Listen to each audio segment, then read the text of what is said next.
हरे कृष्णा कृष्णा कृष्णा हरे हरे, हरे राम राम राम हरे हरे।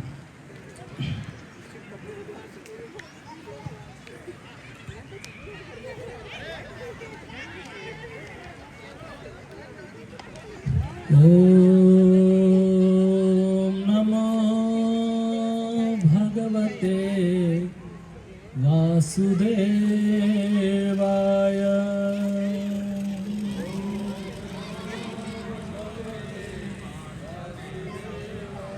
ओम नमो भगवते वासुदेवाय।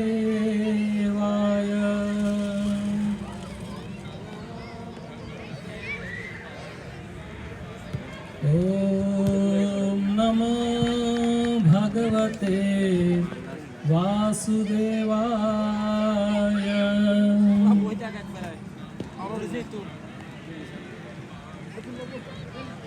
नारायणं नमस्कृत्य नरं चैव नरोत्तमं देवीं सरस्वतीं व्यासं ततो जयमुदीरये। नष्टप्रायेषु अभद्रेषु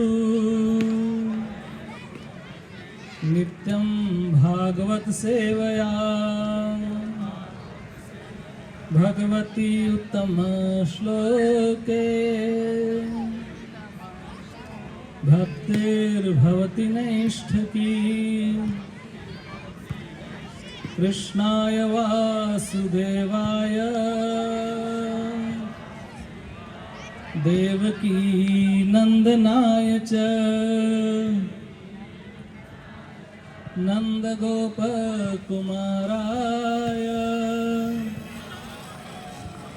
गोविंदाय नमो नमः।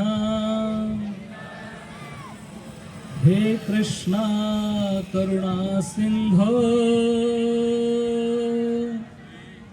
दीनबंधु जगतपते गोपेश गोपिका कांत श्री राधा कांत नमोस्तुते। तप्त कांचन गौरांगी श्री राधे वृंदावनेश्वरी। वृषभानुसुते देवी प्रणमामि हरिप्रिये। जय श्री कृष्ण चैतन्य प्रभु नित्यानंद श्री अद्वैत गदाधर श्रीवासादि गौर भक्त वृंद। हरे कृष्णा कृष्णा कृष्णा हरे हरे, हरे राम राम राम हरे हरे। आराध्यो भगवान व्रजेश तनया तद्धाम वृंदावनम। रम्या काचिदुपासना व्रजवधू वर्गेण या कल्पिता। श्रीमद्भागवतं प्रमाणमम्लं प्रेमापुमर्तो महान्। श्रीचैतन्यमहाप्रभुर्मतमिदं तत्रार्धरानपरः। हरे कृष्णा। तो सभी उपस्थित भक्तजनों का हार्दिक स्वागत है और मैं आपके सभी के चरणों में अपना प्रणाम करता हूं। और मुख्य रूप से हिज ग्रेस बहुरूप नरसिम्हा प्रभु सुमधुरा गोपी माता जी, इनका बहुत विशेष धन्यवाद। और बहुरूप प्रभु की आज्ञा से ही मैं यहाँ पर बैठा हूँ। मैं नीचे बैठने वाला था पर उन्होंने मना किया और कहा इधर बैठो तो मैं बैठा हूँ। इस उद्दंडता के लिए भी क्षमा चाहता हूँ, वेरी सॉरी फॉर दिस। और ये जो उत्सव है कृतज्ञता का उत्सव, फेस्टिवल ऑफ ग्रेटिट्यूड, तो ये जो ऑर्गेनाइज करने में जितने भक्तों ने इसमें मेहनत की है, और मुख्य रूप से मुरली मधुसूदन प्रभु, राधा जीवन प्रभु, और पर्टिकुलरली मैं आज बहुत लोगों को कह रहा था कि आज जो बिरयानी प्रसाद बना है वो हमारे गोविंदास से भी ज़्यादा अच्छा था। तो नंद प्रिय मुकुंद प्रभु जो पूना से हैं, बड़े स्पेशल कुक है जिन्होंने आप सबके लिए बिरयानी बनाई, उनका भी मुख्य रूप से धन्यवाद देना चाहते हैं। और इतनी सब मेहनत इन भक्तों ने की है। तो अभी एक चीज़ जो आपने ड्रामा किया, और अभी माता जी ने भी कहा कि हम सीनियर भक्त से सुनते हैं, और सीनियर डीओपीटी जो ड्रामा किया, तो मेरा एक रियलाइजेशन आया, एक साक्षात्कार मुझे थोड़ा सा हो रहा था कि मेरे हिसाब से इस्कॉन में दो ही टाइप के डिवोटी होते हैं, दो टाइप के। कौन से? सीनियर जूनियर नहीं, हाँ, सीनियर या जूनियर नहीं, खाली सिंसियर और अनसिंसियर। हाँ, सिंसियर और अनसिंसियर, यही दो टाइप के डिवोटी होते हैं। तो ये हमको हमेशा ध्यान में रखना है कि हम जो है अनसिंसियर है हमारी तरफ से।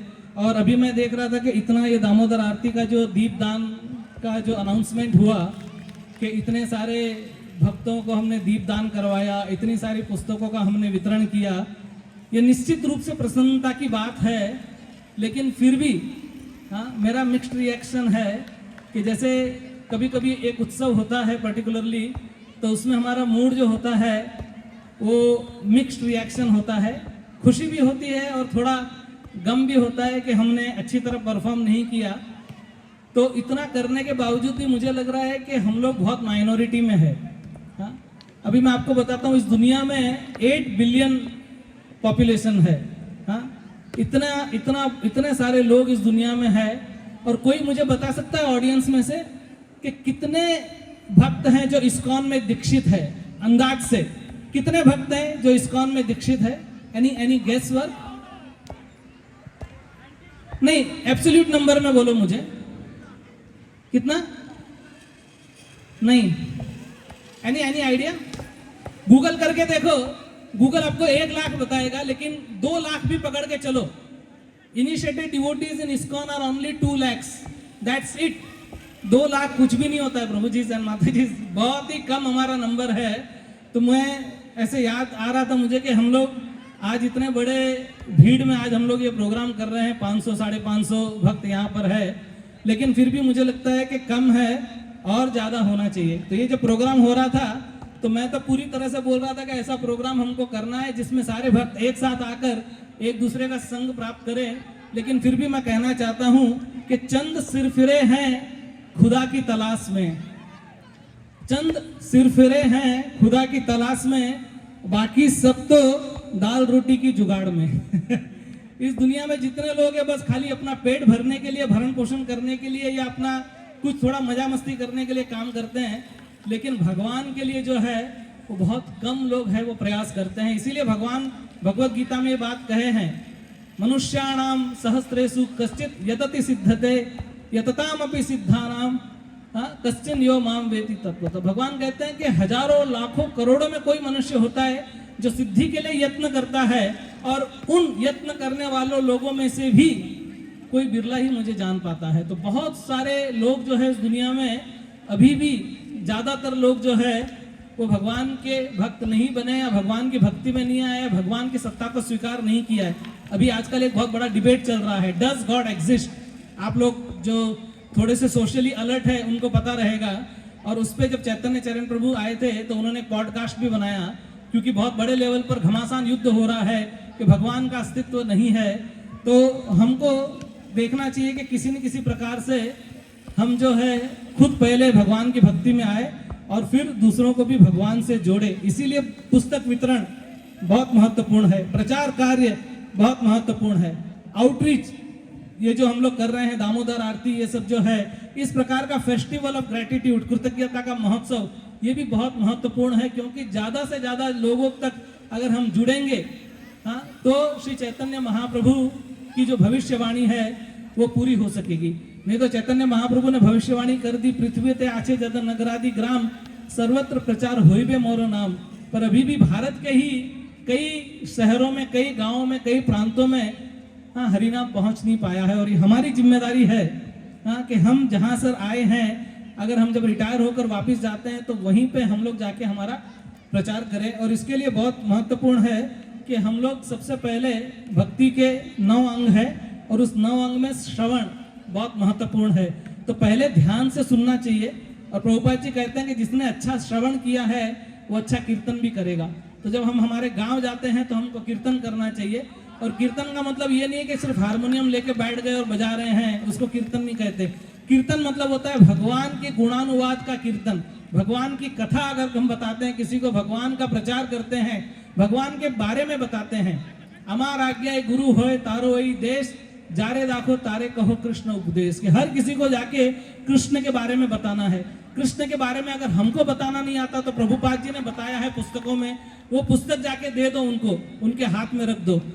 नित्यानंद प्रभु को और हरिदास ठाकुर को चैतन्य महाप्रभु ने बुलाया और कहा, सुनो सुनो नित्यानंद, सुनो हरिदास, अमार आज्ञाए जाओ करी हो प्रकाश, प्रति घरे घरे जाओ करो ई भिक्षा, बोलो कृष्ण कहो कृष्ण करो कृष्ण शिक्षा।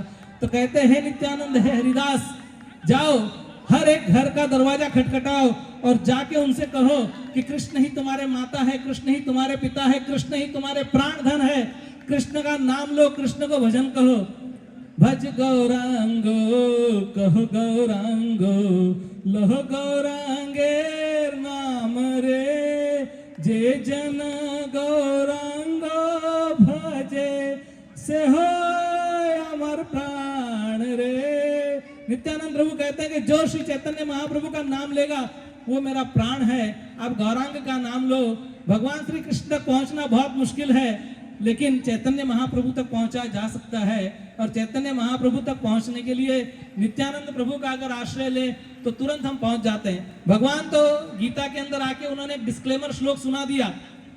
क्या कहा? ये यथा माम प्रपद्यन्ते ताम तदैव भजाम्यहम्। उन्होंने कहा कि जो मेरे पास जिस भाव से आएगा उसी भाव के साथ मैं उसके साथ आदान प्रदान करूंगा। I will reciprocate accordingly. तो वो कहते हैं कि आप मेरे से प्रेम करोगे तो मैं आपसे प्रेम भी करूंगा, आप मुझसे युद्ध करोगे, युद्ध करना चाहोगे तो मैं युद्ध भी करूंगा। जैसे उन्होंने चाणूर, मुष्टिक, कंस इत्यादि से युद्ध किया, तो भगवान वैसा ही रेसिप्रोकेशन करते हैं और मंदिर में खड़े अपना बांसुरी बजा के। और चैतन्य महाप्रभु कहते हैं कि भगवान ये कलयुग है और कलयुग के अंदर जीव तुम्हारे पास नहीं आएगा। तुम खड़े रहोगे मंदिर में त्रिभंग रूप में बांसुरी बजाते हुए, कोई तुम्हारे पास नहीं आएगा। तो चैतन्य महाप्रभु आए, वही भगवान श्री कृष्ण चैतन्य महाप्रभु के रूप में आए और कहा कि तुम मत आओ, कोई बात नहीं, मैं तुम्हारे पास आऊंगा। तो आप में से देखो कितने सारे भक्त लोग आपके पास आए, आपके घर में आए, आपके कैंप में आए, आपके रूम में आके दामोदर आरती की, आपको दिया दिखाने के लिए बोला और आपको पुस्तकें दी, है कि नहीं? ऐसे कई लोग। तो चैतन्य महाप्रभु कहते हैं कि मैं आऊंगा, आप वहीं खड़े रहो, कोई बात नहीं। नित्यानंद प्रभु उनसे एक स्टेप आगे हैं। वो कहते हैं कि आप आओ नहीं आओ, अगर आप भागोगे भी तो मैं पीछे पीछे जाऊंगा, भागूंगा और आपको पकड़ के जो है और आपको मैं भक्ति दूंगा। तो नित्यानंद प्रभु जो है वो बहुत ही कृपालु है। उनकी कृपा से श्री गौरांग महाप्रभु की कृपा प्राप्त होती है और गौरांग महाप्रभु की कृपा से श्री कृष्ण की कृपा प्राप्त होती है।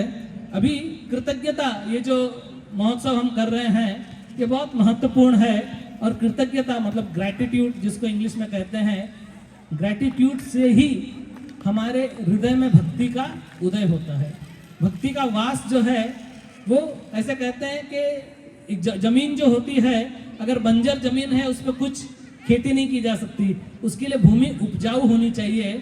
और ये ग्रैटिट्यूड, कृतज्ञता ही वह खाद है जो हमारे हृदय में अगर प्रवेश करेगी तो हमारा हृदय उपजाऊ बनेगा और उसके अंदर भगवान श्री कृष्ण के प्रेम का सिंचन हो सकता है। इसलिए ग्रैटिट्यूड बहुत महत्वपूर्ण है। तो आज का जो फंक्शन है ये ऑर्डिनरी नहीं है। आप सोचिए, आप इस फंक्शन में जो बैठे हैं ये बहुत ही महत्वपूर्ण है। और इस प्रकार से हम जब वैष्णव का सम्मान करते हैं, जैसे अभी कई वैष्णवों का सम्मान किया गया, तो ऐसे कहते हैं कि वैष्णव का सम्मान ही भगवान का सम्मान है। हाँ, भगवान बहुत प्रिय है, मतलब वैष्णव बहुत प्रिय है भगवान के। तो अगर कोई वैष्णव को सम्मान देता है तो भगवान को ही सम्मान देना है ना? अगर कोई भक्ति सिद्धांत सरस्वती ठाकुर के पास आके कहता था I am a devotee of Krishna, तो भक्ति सिद्धांत सरस्वती ठाकुर कहते थे हवा आने दे साइड हो, बैठ इधर। और अगर कोई आके कहता है कि मैं भक्तों का भक्त हूँ, हाँ मैं भगवान के भक्तों का भक्त हूँ, तो उसको अपने साथ में बिठाकर उसके साथ चर्चा करते थे। मच्चित्ता मदगत प्राणा बोधयन्त परस्परम। तो ऐसे बहुत जरूरी है। इसलिए वैष्णव जो है ये ऑर्डिनरी नहीं, हमको समझना चाहिए। मैंने क्या कहा, 8 billion people in the world, how many people are devotees? Only few, very very few. आप 0.00 कुछ माता जी बोल रही थी उतना। और सेवा से ही कृतज्ञता पूर्ण होती है। ऐसा नहीं है कि हमने कृतज्ञता का फेस्टिवल कर दिया और सेवा नहीं की। हाँ, तो सेवा करने से कृतज्ञता बताओगे कैसे? अगर आप भगवान को कहते हो कि भगवान मैं आपसे प्रेम करता हूँ, हाँ, कोई आके कहे भगवान से कि कृष्ण भगवान मैं आपका भक्त हूं, मैं आपसे प्रेम करता हूं, लेकिन आपकी माला करता हूं रात को 9 बजे बिस्तर लगा के, जब सोने का समय होता है उस समय जाके बैठ के माला झोली में हाथ डाल के और आपके बिस्तर पे बैठता हूं और ओ हो ऐसे नींद आती है, ऐसा धड़ाम से गिरता हूं बिस्तर पे कि माला ही नहीं होती है। अगर आप भगवान से प्रेम करते हो तो ऐसे प्रेम प्रदर्शित करोगे कि मैं आपका भक्त हूं, ऐसा हूं। तो सेवा, भगवान की जब हम सेवा करते हैं, भक्तों की सेवा करते हैं, तो उस तरह से हम कृतज्ञता प्रकट कर सकते हैं। और अभी हमारे जीवन के अंदर, जैसे मुझे मुरली मधुसूदन प्रभु कह रहा था कि प्रभु जी बहुत सारे भक्त जो है उनके जीवन में बहुत कठिनाई है, क्योंकि बहुत कठिन हमारा दिनचर्या है। 16-16 घंटे 12-12 घंटे हमको काम करना पड़ता है, रहने के लिए सुविधा नहीं, खाने के लिए प्रसाद ढंग का नहीं मिलता है। तो कठिनाई में भी कैसे भक्ति करें? तो ऐसा कहा जाता है कि भगवान जो है चुनौतियों से बड़े प्रसन्न होते हैं। हाँ, कोई एक व्यक्ति है जिसको गोल्डन स्पून है, हाँ, जो पैदा हुआ है बहुत बड़े व्यापारी के घर पे और उसके पास सब कुछ सुविधा है, वह भी भक्ति कर सकता है। भक्ति करने के लिए कोई योग्यता नहीं चाहिए, लेकिन फिर भी भगवान उतने प्रसन्न नहीं होते, उतने खींचे नहीं आते जितने जो जटिलता में भक्ति करता है। तो अगर किसी के पास कोई चीज नहीं है और अगर वो भक्ति करने का प्रयास कर रहा है तो भगवान बड़े प्रसन्न होते हैं। कहते हैं कि देखो, जैसे मैं एग्जांपल देता हूँ कई बार हमारा क्लास में जाने का मन नहीं करता है, ऐसा लगता है थक गए हैं, बहुत काम किया है, चलो सो जाते हैं। तो कोई व्यक्ति अपनी नींद छोड़कर और क्लास में आके बैठता है, लेकिन क्योंकि वो थका हुआ है, जेन्युइनली थका हुआ है, उसको क्लास में नींद आ जाती है, तो भगवान उसका भी क्रेडिट देते हैं। कहते हैं भगवान कि सोया तो सोया, इधर आके सोया, घर पे नहीं सोया, है ना। घर पे सोता था तो क्रेडिट नहीं मिलता था, इधर आके सोया तो भगवान क्रेडिट देंगे, नो प्रॉब्लम। तो जटिलता में, चुनौतियों में, अरे भगवान भी चुनौती के भूखे हैं। गोलोक वृंदावन के अंदर भगवान अपने भक्तों के साथ में है और भगवान के पार्षद अपनी अपनी सेवा में निपुण और पटु है। भगवान की इच्छा मात्र से जो चाहिए वो वहां पर पूरा हो जाता है और कोई झगड़ा नहीं, कोई ईर्ष्या नहीं, कोई लफड़ाबाजी नहीं, वहां पे सब कुछ होता है। तो भगवान भी कभी कभी बोर हो जाते हैं, वो कहते हैं कि यार कहाँ पे वो चुनौतियां मिलेगी, इसलिए भगवान जय विजय को नीचे भेजते हैं हिरण्याक्ष हिरण्यकश्यप के रूप में, रावण और कुंभकर्ण के रूप में और शिशुपाल और दंतवक्र के रूप में, ताकि भगवान आके उनके साथ युद्ध कर सके, उनके साथ लड़ाई कर सके, कुछ चुनौती हो और तभी तो आनंद आएगा ना। तो भगवान भी चुनौतियों के भूखे अपने गोलोक वृंदावन धाम को छोड़कर इस नैमित्तिक धाम में आते हैं, सिर्फ ये बताने के लिए कि देखो मैं भी कुछ रस चाहता हूँ, कुछ आस्वादन चाहता हूँ, कुछ चुनौतियों का सामना करना चाहता हूँ। और इसलिए भगवान जब आए, भगवान रामचंद्र जी के रूप में, देखो क्या उनका जीवन है, पूरा चुनौतियां भरा हुआ। भगवान श्री कृष्ण का पहले जन्म जेल में हुआ, उसके बाद वहां से तड़ी पार हो गए, एक मथुरा से उनको गोकुल जाना पड़ा और गोकुल से फिर वो छोड़ के वापस उनको वृंदावन नंदगांव में जाना पड़ा। इतने सारे राक्षस आए उनको मारने के लिए, कहीं भी उनका जीवन सरल नहीं था। और उसके बाद में पैदा होने के पहले 6 भाइयों की हत्या हो गई। तो इतनी कठिनाइयों के अंदर भगवान ने भी अपना जीवन, आप अगर देखोगे और कंपेयर करोगे अपने जीवन को और भगवान के जीवन को, तो पाओगे कि भगवान का जीवन ज्यादा चुनौतीपूर्ण था, ज्यादा प्रॉब्लमेटिक था। लेकिन फिर भी भगवान ने क्या किया, भगवान ने मुस्कुराते हुए, सब कुछ सहन करते हुए अपने जीवन यापन किया और अपने उदाहरण से, अपना आचरण, अपने आचरण से उन्होंने सिखाया। तो कभी कभी हमको ऐसा समझना चाहिए कि हमारे जीवन में तकलीफें क्यों आती है, दर्द क्यों होता है, हाँ, प्रॉब्लम्स क्यों आते हैं। तो ये भगवान की सर्जरी है। हाँ, ये प्रॉब्लम्स क्या है, भगवान के द्वारा की हुई सर्जरी है। समझो जैसे हमारे हाथ में अगर कुछ एक फोड़ा हो गया है और अगर उसकी सर्जरी नहीं की जाए तो क्या होगा, वो हाथ को इन्फेक्ट कर देगा और फिर हाथ ही काटना पड़ेगा, या कभी कभी शरीर भी छूट सकता है।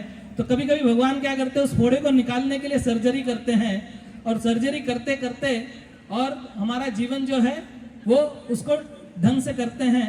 और एक बात तो सत्य है, क्योंकि हम इस जगत में आए हैं जिसका नाम ही दुखालय है, भगवान ने इस जगत को बनाया है और कह दिया, स्टैंप मार दिया है, दुखालयम अशाश्वतम।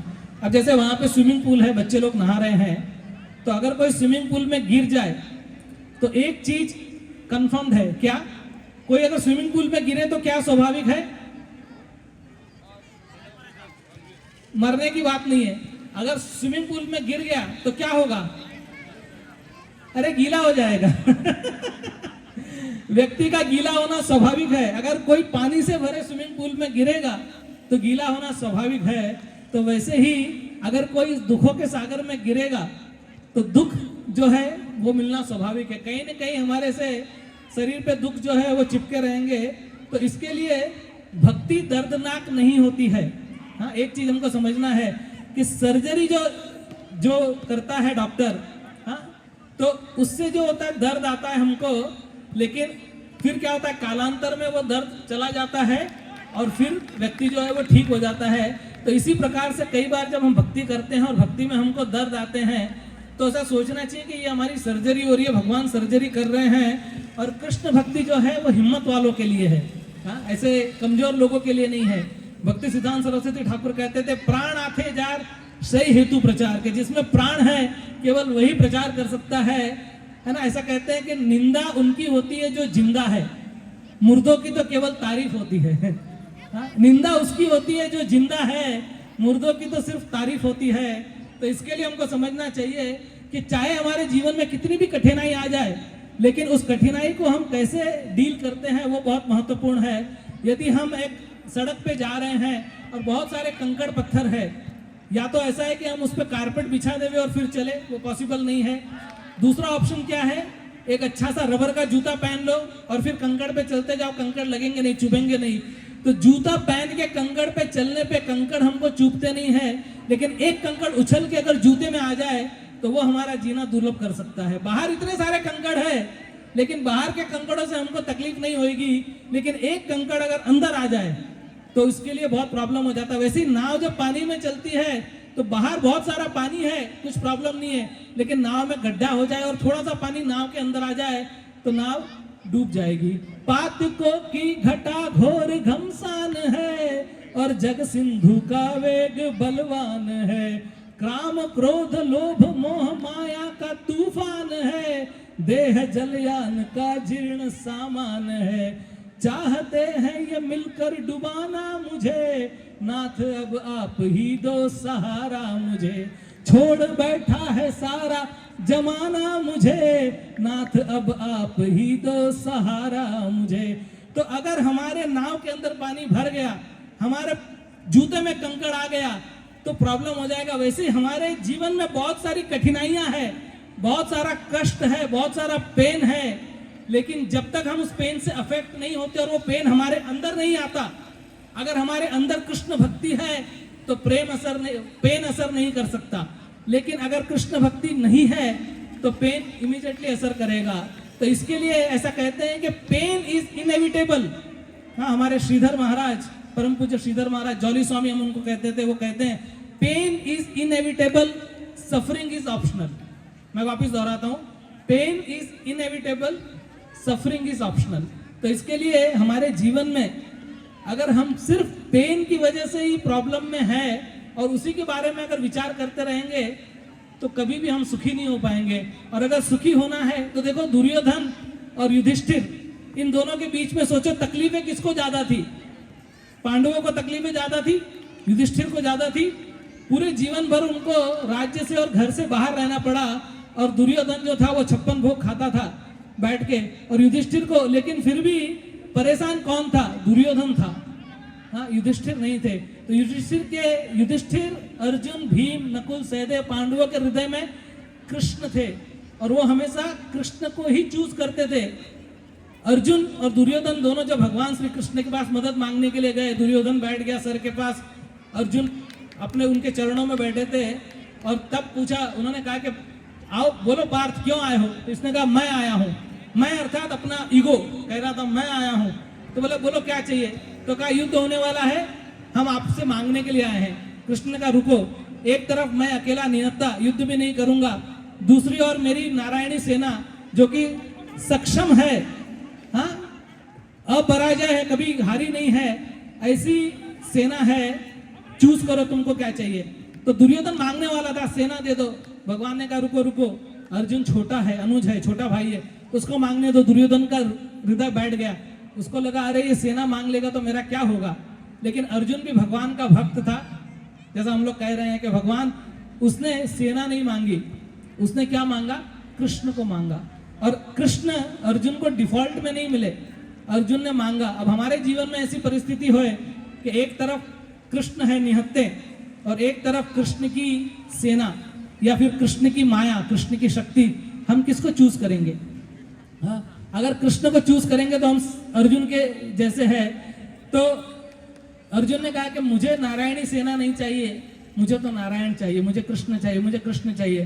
तो दुर्योधन बड़ा खुश हुआ दिल के अंदर और कहने लगा चलो कोई बात नहीं, अभी तुम कृष्ण को ले लिया तो मैं सेना ले लेता हूँ। जैसे मियाँ जी घोड़ी पे से गिर पड़े, बोले मुझे तो यहीं उतरना था। तो बोला कि ठीक है मैं सेना लेके जाता हूँ। बड़ा खुश होके गया। शकुनी भी उसको डांटा, बोला मूर्ख, ये इकलौता कृष्ण जो है वो पूरी नारायणी सेना पे भारी है, कृष्ण को लेने भेजा था। तो बोला मुझे क्या मालूम कृष्ण ऐसा गुगली डालेंगे। और फिर यहाँ पर कृष्ण अर्जुन से पूछते कि हे पार्थ, मैंने तो तुमको पहला अवसर दिया, मैंने तो तुमको पहला चांस दिया मांगने के लिए, तुम सेना मांग सकते थे पार्थ, तुमने मुझे निहत्ते कृष्ण मुझे क्यों मांगा? मैं तो युद्ध भी नहीं करूंगा, शस्त्र भी नहीं उठाऊंगा। और कृष्ण मजाक में कहने लगे कि माखन दुर्योधन ले गया, तेरे पास रह गई छाछ। तो अर्जुन ने कहा मैं हूं कृष्ण का दास, नहीं होऊंगा कभी उदास, माखन दुर्योधन ले गया तो क्या माखन चोर है मेरे पास? तो बोले अरे माखन चोर है। जय जय श्री राधा रमन, जय जय नवल किशोर, जय गोपी चित्त चोर प्रभु, जय जय माखन चोर, जय जय माखन चोर। तो हमको समझना चाहिए कि ये जो दुख है, ये जो पेन है, चुनौतियां है, ये दंड नहीं है, ये भगवान की कृपा है। अगर कोई ऐसा समझेगा तो पहले हमको कैसे इससे उबर सकते हैं हम लोग कि चुनौतियां, प्रेम, ये जो पेन जो है ये दंड नहीं है, ये गुरु की कृपा है, भगवान की कृपा है। और दूसरा, हम सुख के लिए नहीं संरक्षण के लिए कृतज्ञ होने चाहिए। कभी कभी ऐसा है कि सुख दुख आते जाएगा, करुणा फकीरी तेरी क्या दिन है रे, सदा मगन में रहना जी, एक दिन हाथी एक दिन घोड़ा, एक दिन पैदल चलना जी। कभी हाथी मिलेगा, कभी घोड़ा मिलेगा, कभी बिरयानी मिलेगा, कभी सूखी रोटी खानी पड़ेगी। और सूखी रूखी रोटी खा के भी जो प्रसन्न है और भगवान को धन्यवाद दे सकता है, जैसे ब्रह्मा जी ने कहा था, ब्रह्मा जी ने क्या कहा, तत्तेनुकंपम शुशुमिक्षमाणो भुंजान एवात्म कृतम विपाकम, हृदयावपुभिर्विदिदान नमस्ते, जीवेत यो मुक्ति सदे पदाय भाग। उन्होंने कहा कि जो व्यक्ति जिसके जीवन में इतनी कठिनाइयां हैं, उस कठिनाई आने के बाद भी हाथ जोड़कर भगवान को अगर ये कह सके कि भगवान थैंक यू वेरी मच, बहुत बहुत धन्यवाद कि आपने मेरे जीवन में इतना कष्ट दिया है, लेकिन उस कष्ट की वजह से मैं दूर नहीं और आपके पास आ रहा हूं, ऐसा व्यक्ति जो भगवान को कहेगा कि मैं आपका हूं, आप मेरे हो, वही व्यक्ति जो है वो केवल मुक्ति पा सकता है, दूसरा कोई नहीं। और हमको परिणाम के लिए भक्ति नहीं करनी है, हमको किसके लिए भक्ति करनी है? हमको केवल भगवान की और भक्तों की प्रसन्नता के लिए भक्ति करनी है। परिणाम चाहे कोई भी आए, कर्मण्यवादी कारस्ते मां फलेषु कदाचन, कभी हम सफल होंगे, कभी असफल होंगे। एक भक्त जो है उसको सफलता असफलता से कोई लेना देना नहीं होता, उसको सिर्फ एक चीज से लेना देना होता है कि भगवान मुझसे प्रसन्न है कि नहीं, भगवान क्या चाहते हैं। और जब हम शरणागति करके भगवान को पूर्ण रूप से समर्पित करके, चाहे कैसी भी अवस्था में है, अगर हम ये भगवान को कहते कि भगवान पीड़ा के बावजूद भी मैं सेवा करने के लिए रेडी हूं, तो भगवान बिक जाते हैं ऐसे भक्तों के लिए जो भगवान की सेवा करने के लिए अपना सर्वस्व न्यौछावर कर देता है। हमारे गुरुजी वो कहते हैं कि अगर भगवान श्री कृष्ण को पाना है, उनका प्रेम पाना है, और उनके लिए आपको सड़क पर भी आना पड़े, even if you have to come on the road, are you ready? और फिर वो कहते हैं कि मैं ऐसा नहीं चाहता कि आप रोड पे आ जाओ, that is not what we wish, लेकिन अगर आपको रोड पे आना पड़े भगवान की भक्ति करने के लिए, तो क्या हम तैयार है? हाँ, अगर हम तैयार है तो भगवान जो है वो हमारे पास में दौड़े चले आएंगे। तो इसीलिए कभी भी छोटी मोटी पीड़ाओं से हमको देखना नहीं है, बहुत मुश्किल से हिम्मत वालों को जो है भगवान की भक्ति करने का सौभाग्य प्राप्त होता है। तो हमको कृतज्ञ रहना है, ये फेस्टिवल ऑफ ग्रेटिट्यूड में कृतज्ञ रह के हमको भगवान को धन्यवाद देना है, कहना हे भगवान मैं जैसा हूं, जो हूं, जिस परिस्थिति में हूं, आपका हूं। आप बोलिए मेरे पीछे, भगवान मैं जो हूं, जैसा हूं, जिस परिस्थिति में हूं, मैं आपका हूं। आप मुझे स्वीकार करो और मुझे सेवा का अवसर दो। तो ऐसा जो अगर कोई करेगा तो भगवान बहुत प्रसन्न होते हैं। दयाल तो नाई है, दयाल तो नाई है, मार खे प्रेम दे, दयाल तो नाई है, मार खे प्रेम दे, दयाल तो नाई है। तो जो व्यक्ति अपनी खुशी को छोड़कर दूसरों की खुशी के लिए घिस जाता है चंदन के जैसे, भगवान उस चंदन को अपने मस्तिष्क पे लगाते हैं। और जैसे प्रभुपाद जी तो कहते हैं कि जो व्यक्ति इस धरातल पर, इस मध्य पूर्वी देश में जो प्रचार करता है, प्रभुपाद जी ऐसे बात कहते हैं कि मैं उनको प्रणाम करता हूँ, हाँ मैं उनकी चरण की धूल लेता हूँ। तो इतना महत्वपूर्ण है। तो आप सब लोग जो है भगवान के बहुत अच्छे भक्त हैं, भगवान की भक्ति कर रहे हैं और भगवान की प्रसन्नता के लिए कई बार अपने छोटी मोटी चुनौतियों को छोड़कर, हाँ भगवान की भक्ति करने के लिए दूसरों के पास जाके, घरों घरों में जाके प्रचार कर रहे हैं, फैमिली से दूर रह के कर रहे हैं। तो मैं आपसे ये वादा करता हूं कि भगवान बहुत प्रसन्न है आप सबसे, हम सबसे जो यहाँ पर भक्ति करने का प्रयास कर रहे हैं। और अवश्य रूप से भगवान जो है वो प्रसन्न होकर हमको आशीर्वाद देंगे। ऐसी कहते हैं ना, ऐसी सकारात्मक सोच के साथ हमको भक्ति करनी चाहिए। Bhakti is to be done with positive outlook. और जब ऐसा करेंगे तो भगवान बहुत प्रसन्न होकर हमको बार बार आशीर्वाद देंगे। इन्हीं शब्दों के साथ आपका बहुत बहुत धन्यवाद। Thank you very much. Hare Krishna. जय श्रीला प्रभुपाद की, श्री गौरांग महाप्रभु की, निताई गौर प्रेमानंदे। Thank you so much. Hare Krishna. Thank you Rasamrita Prabhu. तो we will chant one time Hare Krishna mahamantra और his grace Rasamrita Prabhu for his wonderful class. Hare Krishna Krishna Krishna Hare Hare, Hare Rama Rama Rama Hare Hare. Drama team